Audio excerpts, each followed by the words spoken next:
Hello everyone, Micah Webner here, and I am going to, in this video, just demonstrate a couple of things that you can do with your CIS Linux account, with the HFC GitLab, and with Git to manage the code for your projects and move things back and forth, keep things in pretty good shape.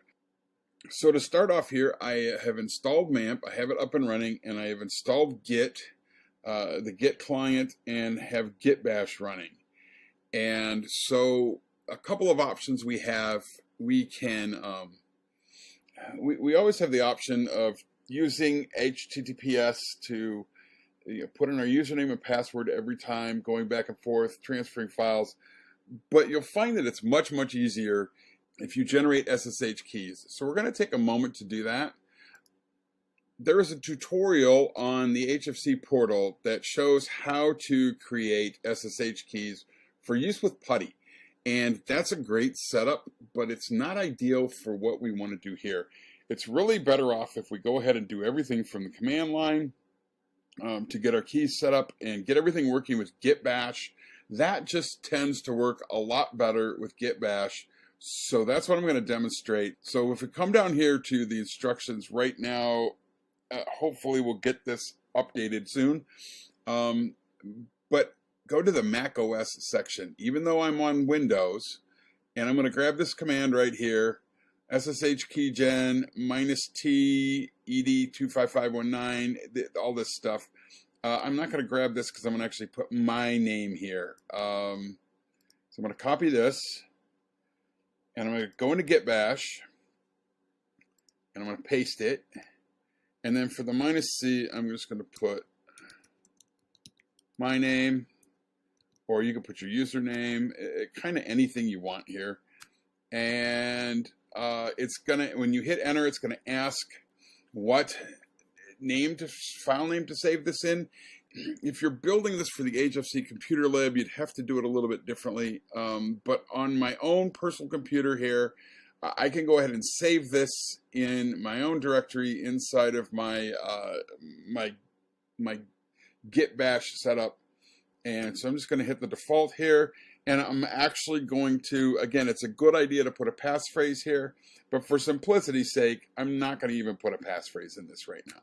I'm just going to hit enter, and we get this little bit of information, and it created some files in my .ssh folder.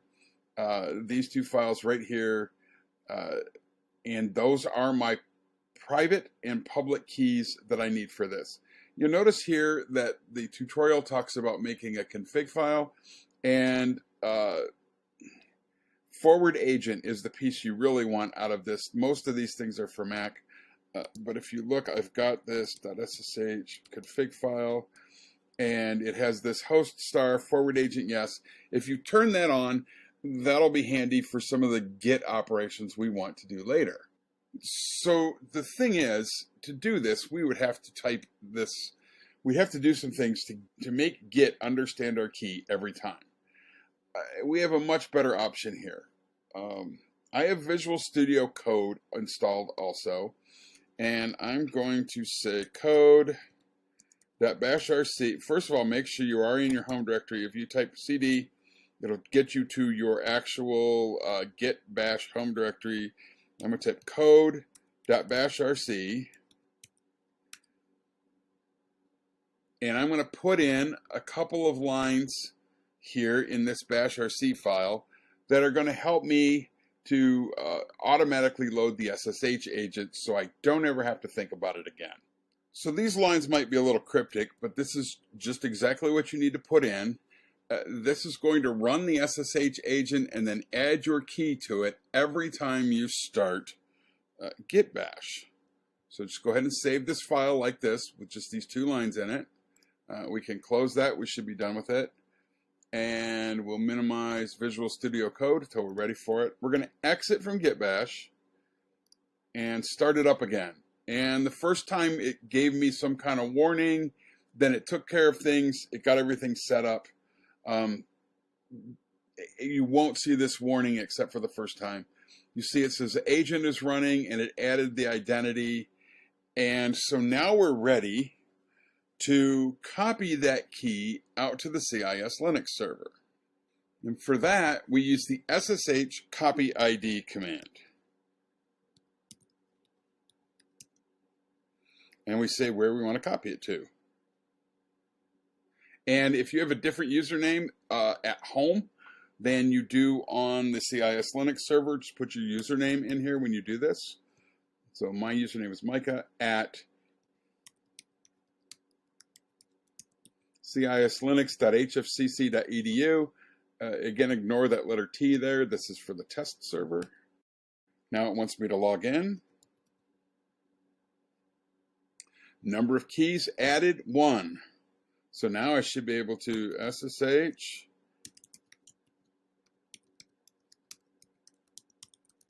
to my username at cislinux.hfcc.edu. And I got in without a password because the key is there. Now the other thing we need to do is we need to go into GitLab and set up our key there. cat.ssh ID the pub key. This file right here. We're going to copy this key. I'm not going to bring the comment piece over right now. And I'm going to go to gitlab.hfcc.edu. I'm going to log in. Go to edit profile. No, go to preferences. And over here on the left, SSH keys. Paste in the key and give it a name. This is a test key for me, so I'm just going to put that in there like that and say add key. And now I should be able to use that key when I'm working in HFC GitLab. So now we're ready to start our project for our homework. So let's say I'm getting ready to do my first assignment for CIS 122. I want to make the web page about client server computing. I want to put that on my local MAMP and make sure it's all working well, and then I'm going to go ahead and put it out to the CIS Linux server for my homework. So right here in GitLab, we're going to start. We're going to hit a new project, and we'll create a blank project, call it CIS 122, and you could actually go ahead and initialize this. It might actually be the easiest way. Let's just go ahead and initialize this with a readme file. We're not going to need the readme file, and we can get rid of it. We'll make it a private so that only I can see it. And then later we can go in and grant permissions to our instructors so that they can view this information. So we hit create project, and you'll see it created a project. If we go over to the repository tab, we'll see the files in here, and here's the readme file, CIS 122 readme. So I come over here to clone, and you see one of my options here is open in Visual Studio Code. So let's do that. We're going to open this up in Visual Studio Code. And yes, we're going to say allow it to open. And it asks where I want to put it. Now, if you just want to work on homework and then deal with it later, you can put it anywhere, but we're using MAMP. So I'm going to go to local disk, MAMP, htdocs, and I'll select this folder. It's going to actually make a new folder under here. So now it's cloning it down, and we say we want to open it. And here we are. Here's that README file, which if I want, I could go ahead and delete that and move to the recycle bin. And oh, look, this says that I've made a change. So I can come over here, and it shows that I deleted this file. If I want to tell Git that, yes, I really meant to delete this file, I'm going to go ahead and see, I can either undo that here, or I can stage the changes and then say remove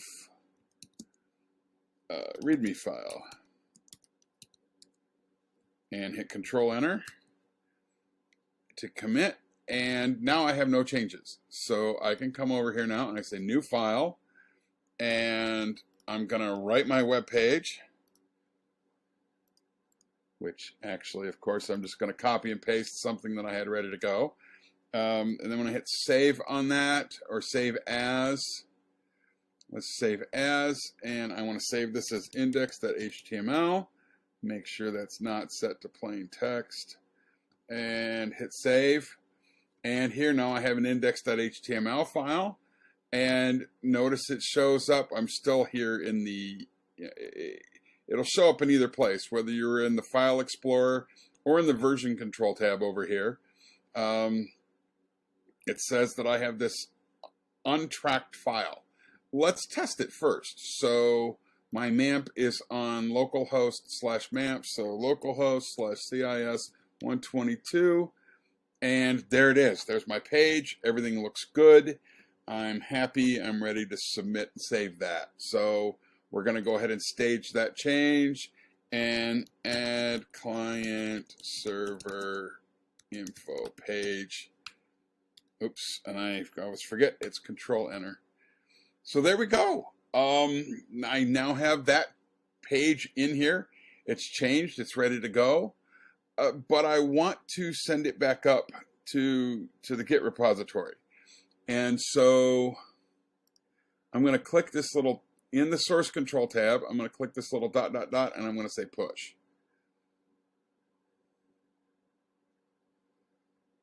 And there it goes. I believe it went. We can double check that. Just go back to the project overview. Here we go. Add client server info page. It pushed. If I go over to repository files now, you'll see my index.html file is right here. That's all we have to do to start storing our changes on the GitLab server. Now, say we want to bring that page down to the CIS Linux server and be able to access it there. Let's go back here, let's go to clone, and we're going to clone with SSH. We're going to grab this, copy this URL. Remember I said you need that .ssh config file. We want to turn on the forward agent. If you don't do that, the other option here is you can say SSH minus uppercase A and then go to CIS Linux.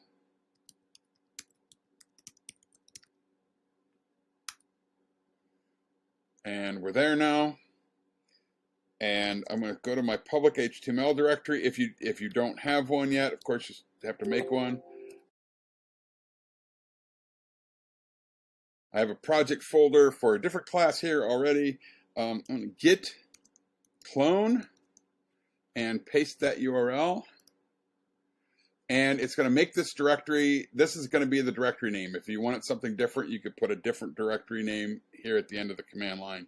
I'm just going to go ahead and clone that. Answer yes.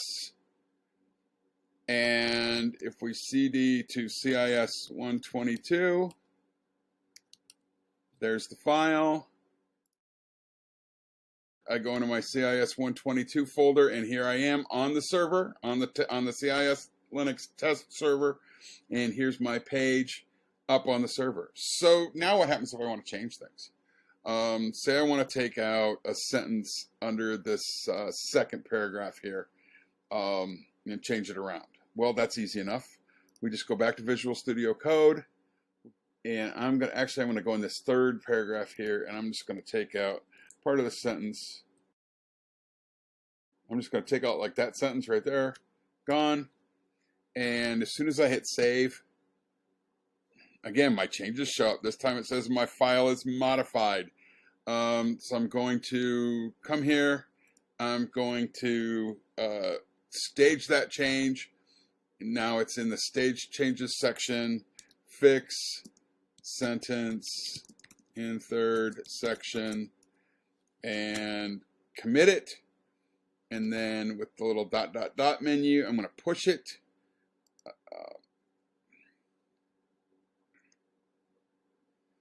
And there goes the change. If you don't like this, or if you don't like the way you're seeing this, you can also open up a terminal window right here, and you could type git push. Right now it's going to tell me that everything is up to date because I've already pushed. Now if I go back over to CIS Linux, I'm already in that directory. I type git pull. and it asked me a weird question, which just wants to know like how I want to pull. But you notice this did a fast forward here, and everything was fine. So if you want, you can now actually get rid of this message. I like this one right here. This last option is my preference. So git pull minus minus global will do it for all your projects. And then pull .ff only. And then it won't yell at you. I didn't like that. Oh, I'm sorry. Git config. Pull FF only. Now it won't ask that question when you try to pull. And so now every time you want to change this, and we'll see this sentence drop out. First we'll see this sentence drop out here on our local version, and then watch for this same sentence right here to be removed from the server when I hit refresh, because I got the change to go both places. If you want to allow your instructor to have access to this repository, just go down here to members, and we could add John Clavanian. We could add them as either a reporter or a developer, and then hit invite, and they would get added to your project directory and be able to see your stuff. And so that is just a real quick introduction to how you can set up and start working with project in GitLab right from the very beginning, so that your project is always saved here and you've always got a backup copy.